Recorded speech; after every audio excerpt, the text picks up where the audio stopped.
प्रिय भाइयों, आप जो स्क्रीन पर एक बहुत ही अच्छी होम्योपैथिक मेडिसिन देख रहे हैं उसका नाम है फेरोसिन।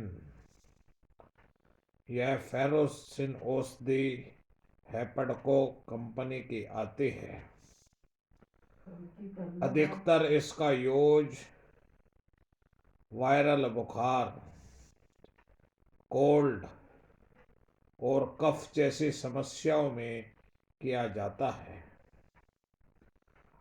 अगर आप इस होम्योपैथिक मेडिसिन को बच्चों को दें तो इसके बहुत ही अच्छे रिजल्ट्स देखने को मिल जाएंगे।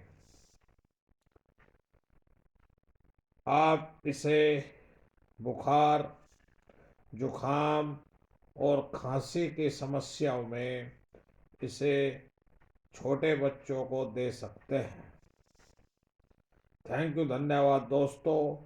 आप इस हमारे वीडियो को अधिक से अधिक लोगों तक पहुंचाने के लिए हमें सपोर्ट करें और हमारे गोयल होम्योपैथी चैनल को अधिक से अधिक सब्सक्राइब करें और अधिक से अधिक शेयर करें और अधिक से अधिक लाइक करें। Thank you.